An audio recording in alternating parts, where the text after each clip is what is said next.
वनज पर्व के chapter number 128 से। तो कल थोड़ा सा एक विषय में मेरे से गलती हो गई। राजा युवनाश्व की मृत्यु नहीं होती है। महोदर, मैंने आपको ये फोटो जब दिखा रहा था तो मैं उसमें ऐसा प्रतीत हुआ ये लेटे हुए हैं। तो इस प्रकार से ऐसा मैं फिर गया महाभारत के और भागवत को भी देखा। तो मृत्यु नहीं होती है, पेट फाड़ करके निकलता है वो मतदाता, लेकिन राजा की मृत्यु नहीं होती। और क्यों नहीं मृत्यु होती? यदि आपको आज के आधुनिक अगर पता होगा, है ना, सरोगेसी और जो प्राचीन रूप से या सी सेक्शन सिजेरियन डिलीवरी जो होती है ना, तो ये सोचिए इस महाभारत के प्रसंग में जिसमें हम देखते हैं कि कितना हमारा उन्नत तथा वैदिक संस्कृति, एडवांस सर्जरी, है ना, इसका प्रमाण है ये।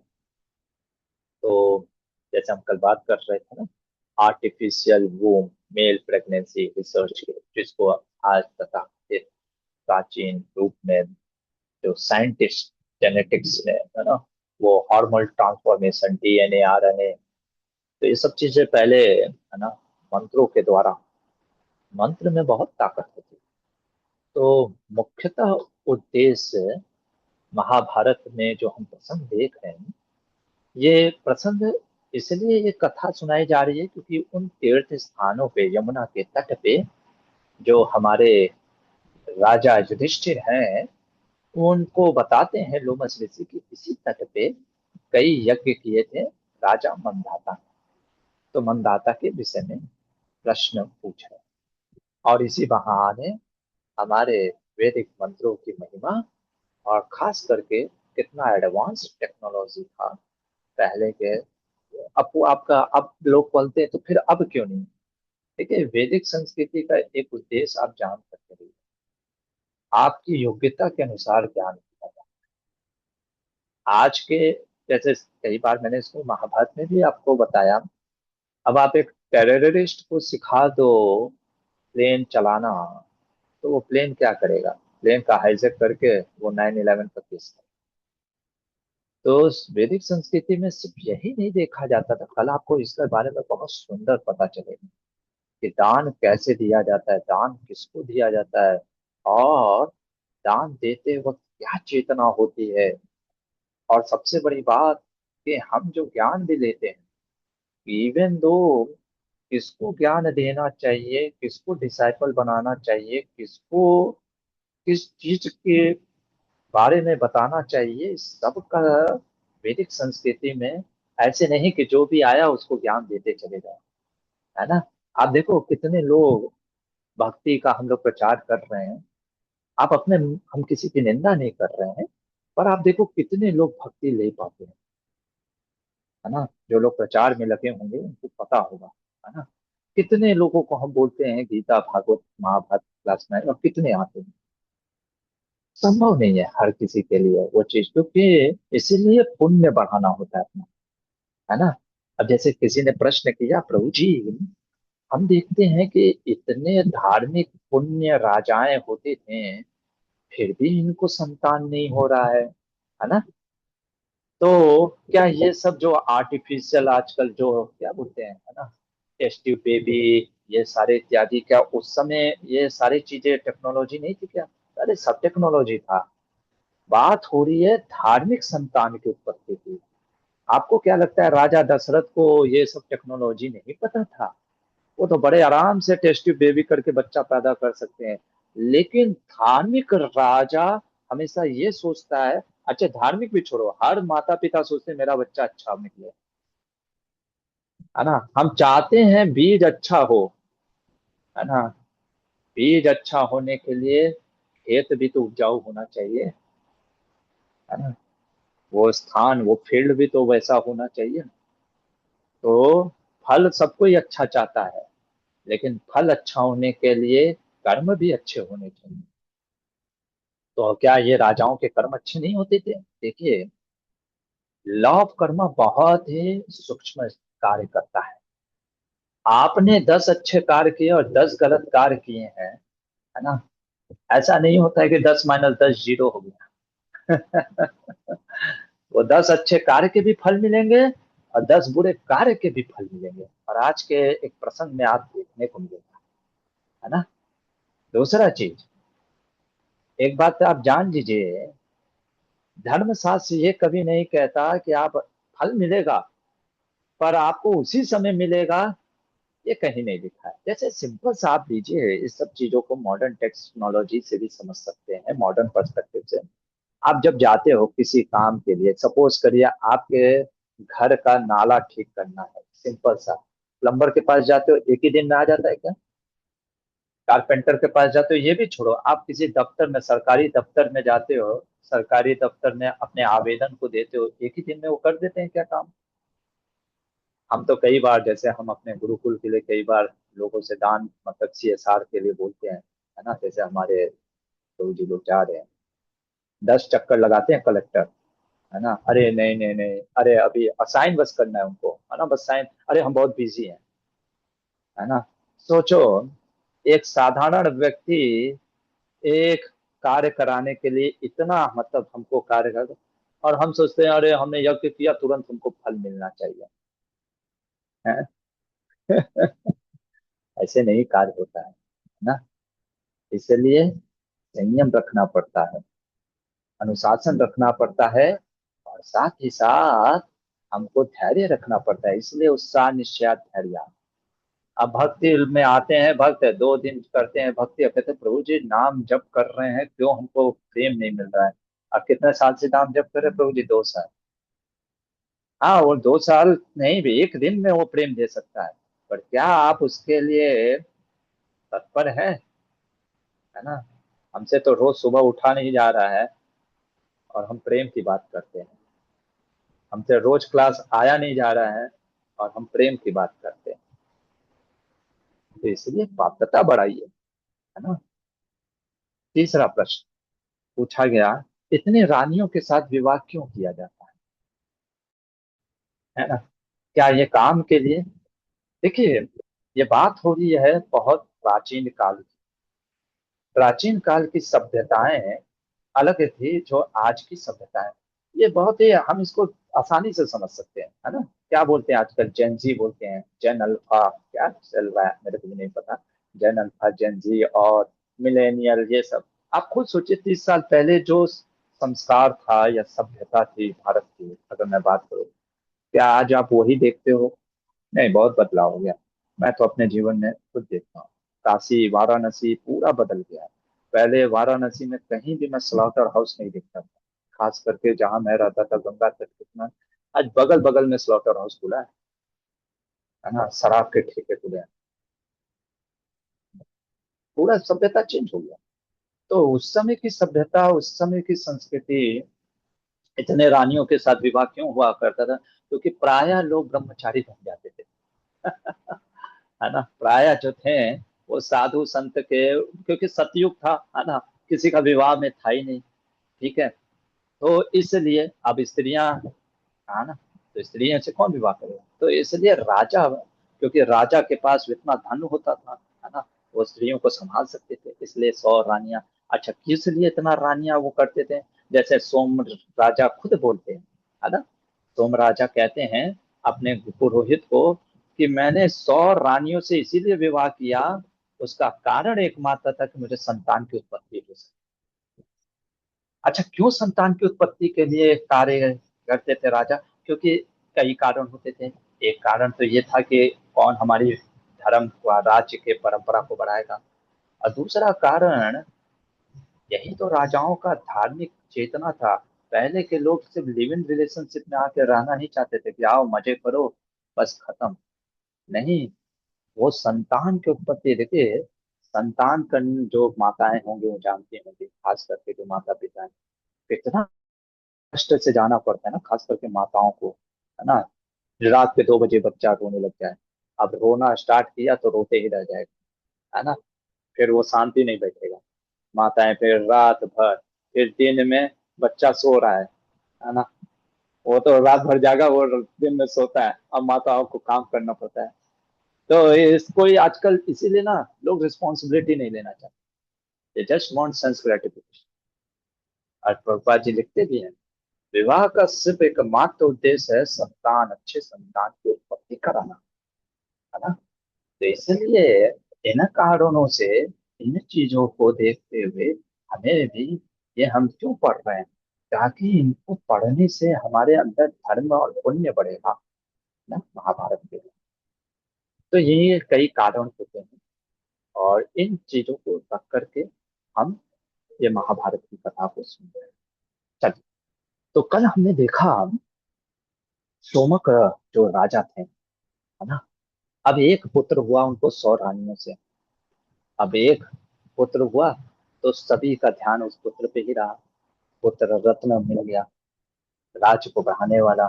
पर हमने देखा कि एक दिन एक मामूली सी चींटी के काटने पे इतना हाहाकार मच गया, इतना मतलब कि राजा सोम सोचने लग गए, ओ हो, है ना। राजा सोम सोचने लगते हैं कि इससे अच्छा तो पुत्र नहीं होता तो ज्यादा अच्छा होता, क्योंकि इतना मतलब कि हर समय चिंता लगा रहता है, कहीं कुछ हो ना जाए, है ना। कहीं कुछ किसी प्रकार से कुछ अनहोनी दुर्घटना ना हो जाए।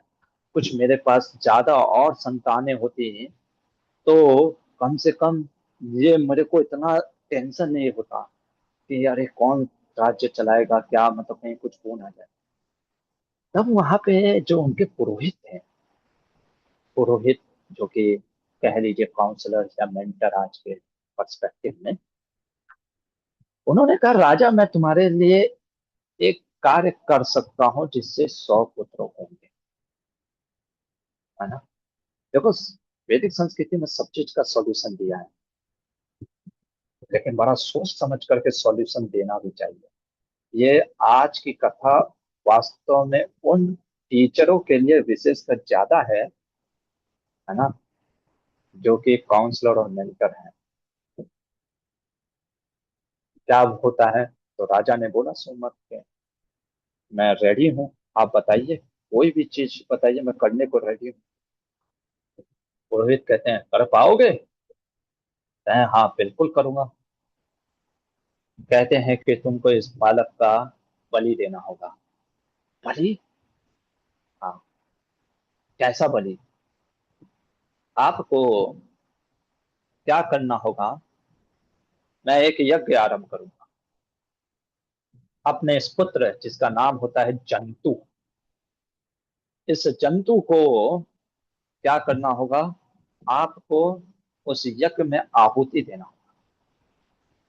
और उसके आहुति देने से जो उसके मांस के चर्बी से जो जो धुआं उठेगा, है ना, उसको सूंघने मात्र से माताएं गर्भवती हो जाएंगी। इसको कहते हैं डार्क आर्ट, है ना। डार्क मैजिक होता है ना, ब्लैक मैजिक कहते हैं आप लोग में, जो भी बोलते हैं, ये डार्क आर्ट होता है ये, है ना। लेकिन अभी आगे देखिएगा, है ना।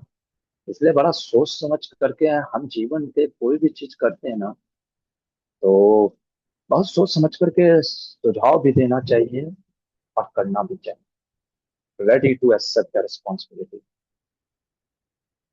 तो राजा कहते पर, कहते घबराओ नहीं, ये तुम्हारा जो बेटा मरेगा फिर से जन्म लेगा, है ना। और उस समय उसकी बाई पसली में, पसली मतलब समझते हैं यहाँ पे, ये पीठ पेट के पास, है ना, एक चिन्ह होगा जिससे तुम ये पता कर सकते हो कि ये वही बालक है। जब इस प्रकार से पुरोहित जी ने बोला, अब कामनाएं थी 100 पुत्र की, उन्होंने कहा ठीक है, मैं करूंगा। लोमस ऋषि कहते हैं युधिष्ठिर, पुरोहित ने कहा जाओ अपने बच्चे को लेकर। और यज्ञ प्रारंभ हुआ। इधर जब रानियों को पता चला, माता तो माता होती है ना, लगी रोने, अरे ऐसा कैसे कर सकते हैं, है ना। पुरोहित कहता नहीं, एक तरफ से पुरोहित खींच रहा है उस बालक को, एक तरफ से लड़के को उसकी माँ खींच रही है ना। और पुरोहित ने क्या किया,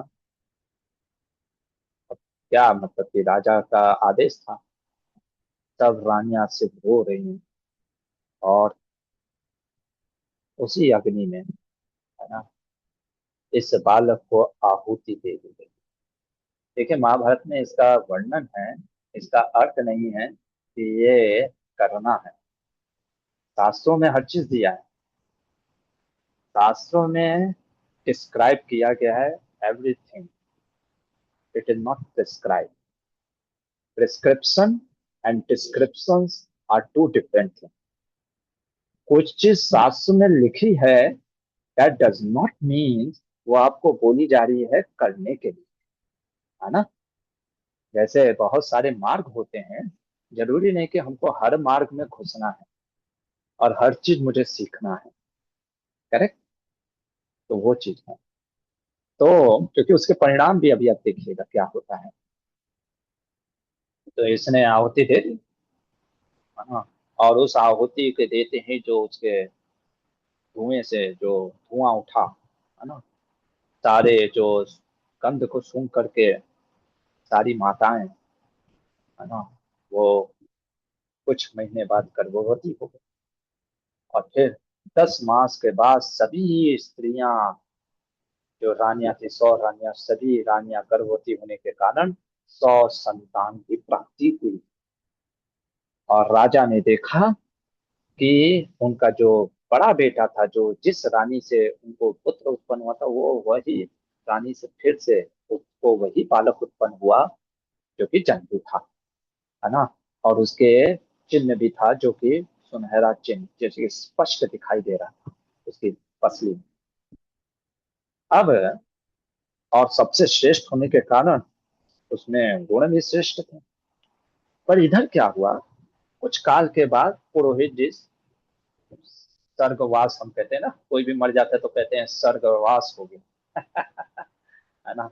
अब वो स्वर्ग में गए हैं, नरक में गए हैं, ये हमको पता नहीं होता, पर हम लोगों को अच्छा ही बोलना चाहिए कि स्वर्ग में गए हैं।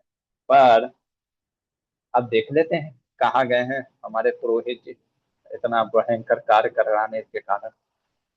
तो यहाँ पे वर्णन आ रहा है महाभारत में, श्लोक में, देखिए, है ना, क्या कह रहे हैं कि जब कुछ, हाँ यहाँ पे, कि काल बीत जाने के बाद जब पुरोहित जी कहाँ गए हमारे, अब कहाँ गए, ये परलोकवासी हो गए बस। राजा सोमक भी कुछ महीनों के कुछ उसके उपरांत के बाद उनका भी शरीर त्याग दिया। अब राजा सोमक जब पहुंचे तो यमलोक में जा करके वो देखते हैं कि उनके पुरोहित जी को, जैसे पकौड़ा छानते हैं ना, ऐसे माताएं जानती होंगी, जैसे पकौड़ा हम डाल करके ऐसे कढ़ाई में पलटते हैं, पुरोहित जी को पलटा जा रहा है। अब बड़ा आश्चर्य, सोमक ऋषि कहते हैं, अरे ये तो पुरोहित जी हैं, जिनको नरक में क्यों पकाया जा रहा है ना, क्या कारण है ना। तम पृच्छत किमर्थम तम नरके पच्चसे द्विजा। द्विजा होकर के पुरोहित जी को, है ना, और उनसे खुद ही पूछते, अरे ब्राह्मण देव, आप नरक की आग में पकाए जा रहे हैं, है ना। बहुत सुंदर चीज पुरोहित बोलते हैं, कहते हैं, मैंने जो तुम्हारे पुत्र की आहुति दी थी यज्ञ में ना, उसी कर्म का ये फल है जो मैं ये भोग रहा हूँ। एटलीस्ट एक्सेप्ट कर रहा है ना। वो ये नहीं कह रहा है कि मेरे को नहीं पता, मेरे को जबरदस्ती लोग पकड़ करके ले आए। इज एक्सेप्टिंग, है ना, कि मैंने वो तुम्हारे लिए।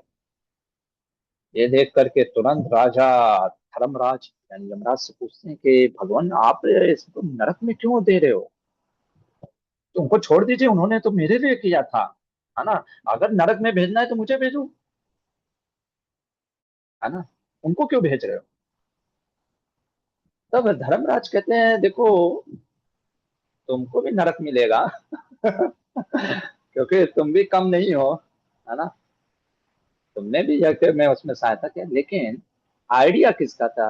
लोग कहते हैं ना, आइडिया कैन चेंज। तो आइडिया तो इन्होंने ही दिया था आपको, है ना। यानी आइडिया देने वाला भी, इसीलिए कई बार लोग कहते हैं ना, एक बार एक भक्त, एक बार एक व्यक्ति मिला। मैंने कहा आप मांस क्यों खाते हैं? अरे हम कहाँ खाते हैं, मतलब हम तो कहाँ काटते हैं, हम तो जाते हैं होटल में, बस हम बोल देते चिकन 65 दे दो, वो ला करके दे देता, हम खा लेते हैं बस, है ना। हम थोड़ी ना अपने से काटते हैं। हमने कहा हाँ, अब जो ठीक है, आपने काटा नहीं पर ऑर्डर तो आपने दिया, है ना।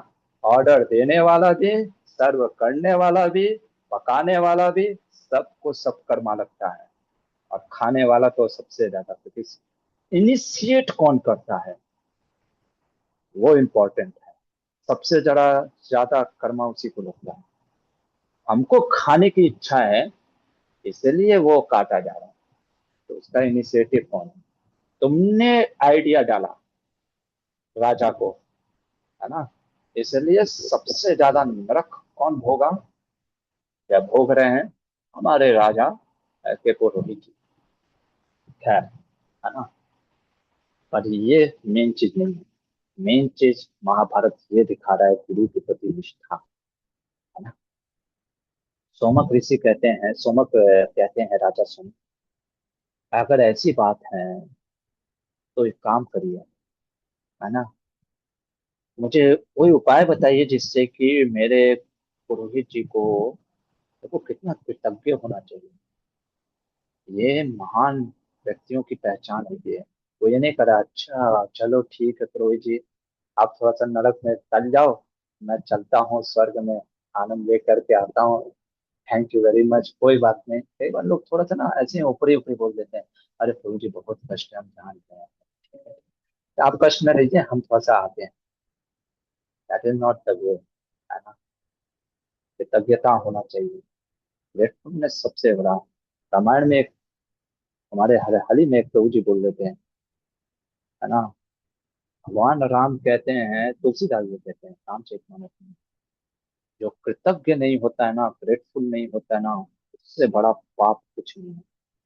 जिस गुरु ने आपको भक्ति में लाया है ना, जिसने आपको भक्ति का एबीसीडी सिखाया है, और कृतज्ञता हमेशा रखना चाहिए, कोई भी, विशेषकर जिसने आपको भक्ति दी, है ना?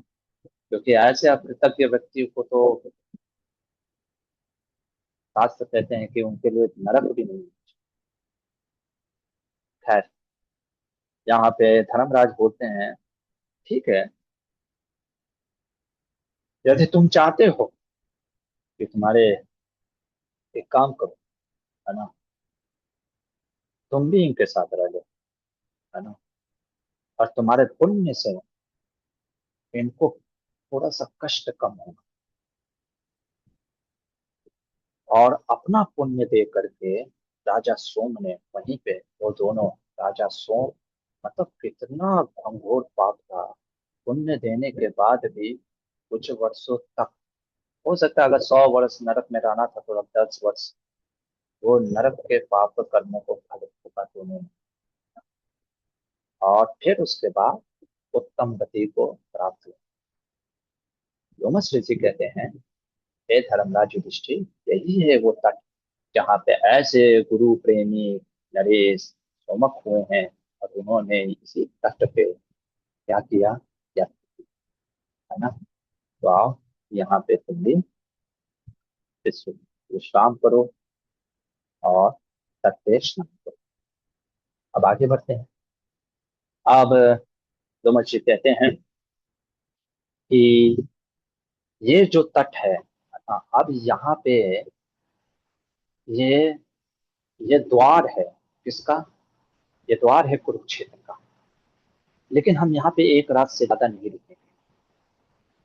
क्यों भाई? देखिए, हर तीर्थ का कुछ नियम कानून होते हैं, और उसके साथ में कुछ उल्लेख होते हैं। तो उसके लिए क्या कहते हैं कि एक कथा मैं तुमको बताता हूँ, जो कि इस तीर्थ के बारे में एक परंपरा है, कि प्राचीन काल की बात है कि स्त्री अपने बच्चे के साथ इस तीर्थ में आई थी यहाँ पे, है ना। और एक पिशाचिनी ने मानो उस स्त्री को कहा कि तू सिर्फ एक रात यहाँ पे रुक सकती है, यहाँ पे तेरा अधिकार नहीं है रुकने का। क्यों? महाभारत वर्णन करता है कि देखो, तीर्थ में वो व्यक्ति नहीं फल प्राप्त कर पाता है जिसने ऐसे नदियों में स्नान किया। वो क्या होता है कि वो स्त्री क्या होती है ना, वो एक गांव में रहती थी जहां पे चोर और डाकू रहते थे, और वहां पे एक नदी बहती थी जहाँ पे मुर्दे बहाए जाते थे। तो ऐसे नदियों में नहाने से हमारे सारे धर्म छिन्न हो जाते हैं, है ना। मतलब अपवित्र नदी थी, कहने का अर्थ है अपवित्र जगह था, है ना। मतलब आप जब गलत संग करते हैं, गलत लोगों का संग करते हैं, हमारी चेतना भी दूषित होती है ना। तो इस कारण से फिर आप ऐसे तीर्थ में रहने, अब देखो जैसे आजकल क्या होता है ना, लोग तो चले तो जाते हैं वृंदावन इत्यादि में, अब जा करके रहते हैं क्या करते हैं, है ना। हम देखते हैं कई बार लोग वृंदावन में भी आकर के मांसाहार कर रहे हैं, है ना, शराब पी रहे हैं इत्यादि ये कर रहे हैं। क्यों? क्योंकि वो इतना पुण्य ही नहीं है उनका। अब तीर्थ का क्या होता है ना, जैसे आपने सुना होगा वृंदावन में आप कुछ कार्य करते हो तो आपकी भक्ति 1000 गुना बढ़ती है, भक्ति के पद करते थे। और वही 1000 गुना आपका अपराध करने पे, मतलब छोटा सा अपराध करने पे 1000 गुना फल उसका भी मिलता है, यदि आपने सुना होगा तो, है ना। तो इसलिए व्यक्ति को बड़ा सोच समझ करके तीर्थ की यात्रा भी करनी चाहिए, और तीर्थ की यात्रा करते हुए ये ध्यान रखना चाहिए कि हमसे कोई अनहोनी या गलतियां ना हो जाए, है ना। और बहुत ही अगर हमारे संस्कार गंदे हैं तो हमेशा प्रयास करिए कि किसी गुरुजन या भक्तों के अंतर्गत रह करके ही तीर्थ जाइए, नहीं तो जितना का आप लेने का ना देने का देंगे। तो इस कारण से उस जगह पे वो कथा के, तो वो कहते हैं ये परंपरा चली आ रही है कि यहाँ पे एक रात से ज्यादा कोई रुकता नहीं है, तो हम भी एक रात से ज्यादा नहीं रुकेंगे, है ना। हम भी उस परंपरा को, कई बार देखिए जैसे भगवान कहते हैं ना अर्जुन को तीसरे अध्याय में, यद यद आचति श्रेष्ठ तत्तदेवे तरोजन। अर्जुन तुम गृहस्थ हो, तुम एक क्षत्रिय हो, मैं जानता हूं कि तुम को ये राज्य नहीं प्राप्त करने की इच्छा है और तुम ज्ञान मार्ग में लग सकते हो, लेकिन अगर तुम सब कुछ छोड़ करके जंगल में जा करके भिक्षुक बन जाओगे तो तुम्ही का अनुसरण करके सारे लोग छोड़ देंगे काम, और सब अपना अपना, जैसे कई बार गृहस्थ कहते हैं ना प्रभु जी बड़ा टेंशन है, सब छोड़ करके आते हैं आश्रम में रहेंगे, है ना। तो वो सही दृष्टिकोण नहीं है, ठीक है। तो इसलिए कई बार जो बड़े लोग होते हैं, श्रेष्ठ पुरुष, वो कुछ मर्यादा को रखते हुए भी कुछ चीज का पालन करते हैं। तो अब आगे बढ़ते हैं। अब आगे बढ़ते हुए, अब जैसे हरियाणा के बगल में ही पंजाब है, और पंजाब के बगल में ही आज का आधुनिक जो पाकिस्तान कह सकते हैं, जैसे वो पूरा पंजाब, उनके यहाँ भी एक पंजाब क्षेत्र है, उसी जगह पे दो नदियां बहती थी। अच्छा, इसके बारे में मैं जानने का प्रयास किया तो एक प्रभु जी बता रहे थे, जरूरी नहीं कि जिन नदियों का नाम महाभारत में वर्णन हो वो आज नदियां हो भी, क्योंकि विलुप्त हो गई ना। जैसे आप देखोगे इसमें नदियों के नाम आते हैं और वर्णन आता है इस नदियों का कि ये जो नदियां थी, ये नदियां वास्तव में यमुना नदी की तो कहा जाता है कि जो ट्रिब्यूटरीज, है ना, बट इनका आज वर्णन हम कहीं देखने को मिलता नहीं है।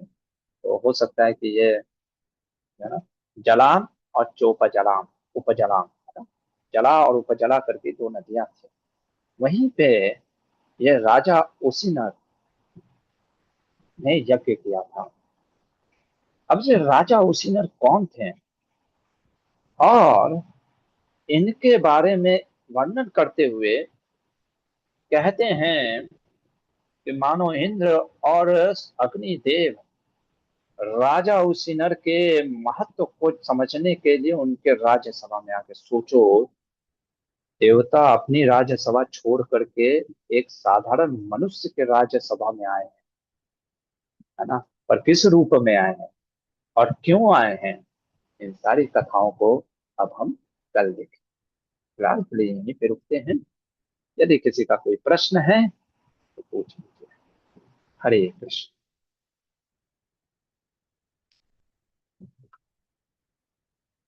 चल, कोई प्रश्न नहीं, यहीं पे रुकते हैं। महाभारत ग्रंथ की जय। शिला प्रभुपाद की